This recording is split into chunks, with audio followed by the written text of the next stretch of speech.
What's the clue, Bobby? Fisher Investments work clearly different. Learn more at FisherInvestments.com. Investing in securities involves the risk of loss.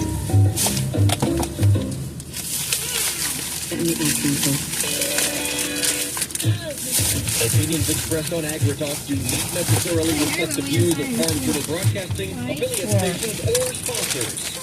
I don't know what you're thinking. So call us at 855-4-TALK-AG and tell us what's on your mind. Welcome back to AgriTalk. I'm Chip. We are in the middle of a conversation with Clayton Pope. Clayton Pope Commodities. Clayton, you said it earlier. You mentioned that the old crop, new crop corn prices have collapsed.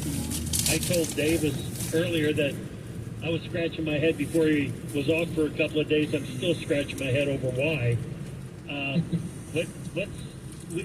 What are you hearing? What's the reason that you think this spread is collapsed?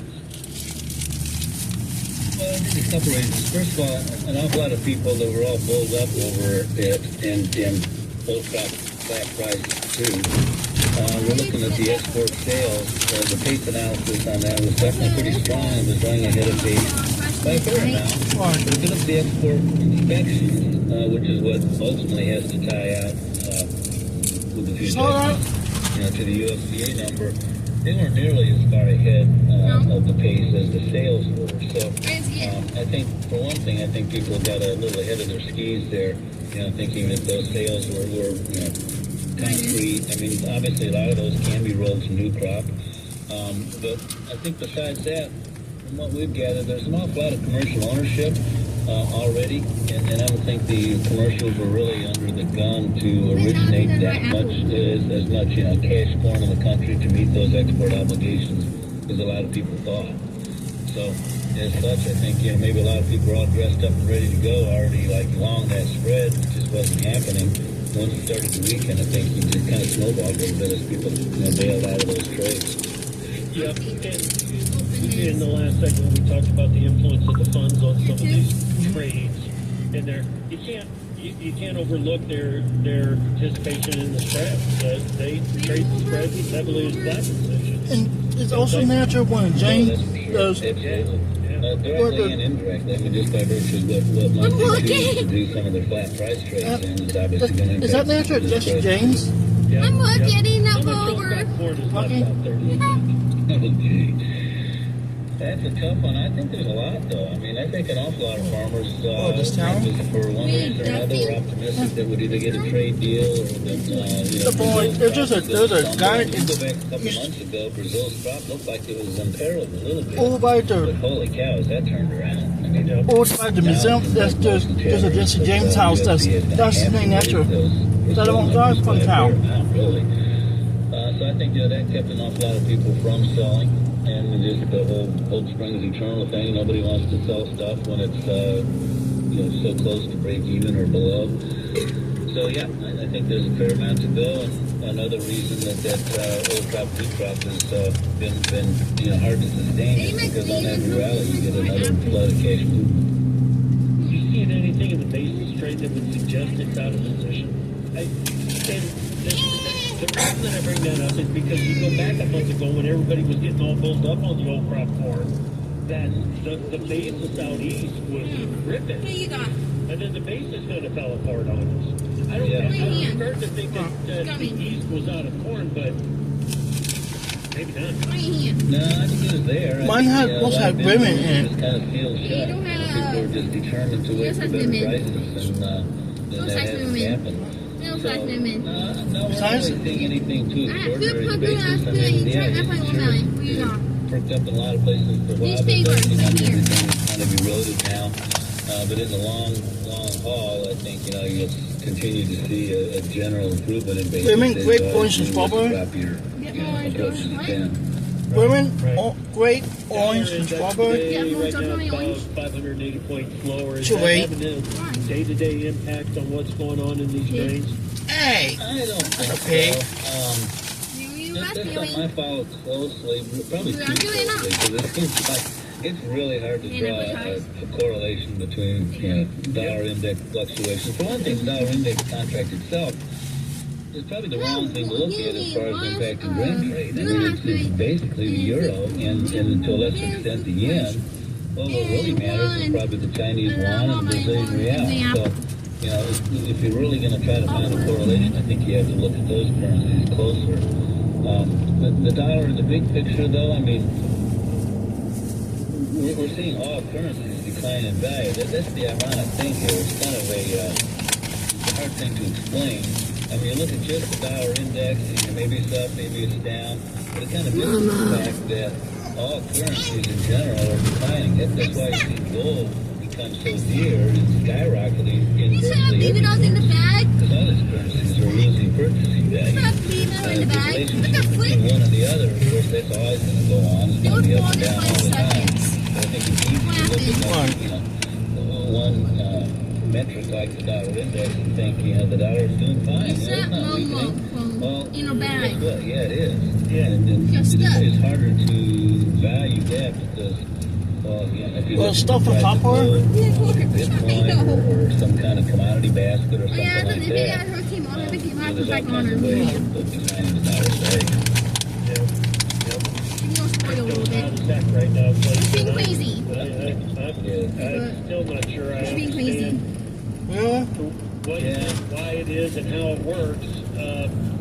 But They're crazy. the investment interest is through the roof again. Well, is it investment or is it speculative interest? I don't know. You're right. That's the $1 million question. I mean, it's fun to look at, and I've got some friends Hey, don't eat 'em all. who are like neck deep in that whole crypto world. and Dad? Holy cow, he talks about complex. I mean, there's like thousands of them out there now. You know, these guys just rattle off all these different ones I've never even heard of, but I mean, obviously Bitcoin's the main one. I just don't see how it could ever. Some people are talking about it's going to like replace currencies. It's going to be like, you know, the everything rosy trade. And for one thing, if you're a crypto bull and you're a real believer in it, why would and you know that the supply is finite, why would you ever use it to buy anything? Right. Look at that poor slob who paid how many? 100 or something for a pizza. What I was talking about, you know, years ago. If you're a true believer and these guys think it's going to replace the international monetary system, why would anybody ever sell it? I don't know. The whole thing. You never use it. That is exactly right. You on video? I mean, one of the things that makes the dollar the default currency around the globe is the U.S.'s willingness to print more and make more. Some like. That's right. Yeah, it doesn't look like they're about ready to stop doing that either, does it? No, it doesn't. There's some like you Steve? Trump today, I'd like to have been a fly on the wall in that meeting, but no kid. No kid. You mentioned the biofuels at the start of our conversation, Clayton. Biofuels in general, are they positive or negative on the bean oil and the corn market right now?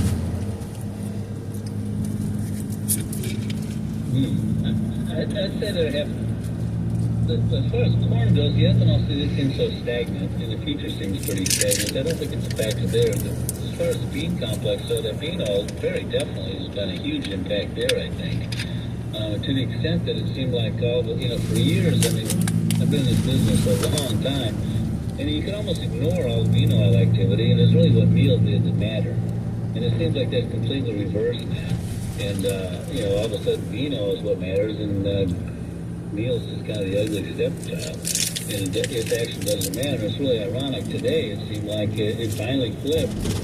Meal was higher, and it drives the bean higher. It's seeming like for a while there. But anyway, to answer your question, yeah, I think the bean oil component of crush and the bean complex is hugely impactful.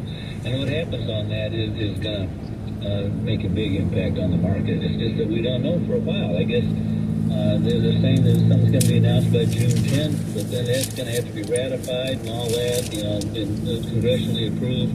So we probably won't really get a solid answer on this thing until we're close to harvest, I would guess. So in the meantime, you just kind of throw up your hands, and it's a very significant factor, but how do you deal with it? It's just kind of the elephant in the room that nobody really knows how to define. Yeah. Like you said, your note earlier today, the markets are very vulnerable to the whims of Washington, D.C. And it's sort of frustrating. the headline action that happens in these grain markets right now is pretty incredible. Tell me your story on cattle. We got 2 minutes. Well, I think at this point, I mean, this whole Mexican import thing is a factor. When they came out yesterday and said that they expected to relax that ban by the end of the year, or take the ban off, I really thought cattle was going to be lower today. And holy cow, it just won't die. It's crazy, especially those feeders, man. Up to 4 hours today. It's kind of mind blowing. I think at this point, What the hell's going on there? it's odd. You're not really seeing. They got a frozen slushy we thing. took some steaks out over the weekend. You go to the butcher and, prime steaks, they're not any more expensive than they were a month or two ago, which is really weird because, the price just keeps going higher and higher.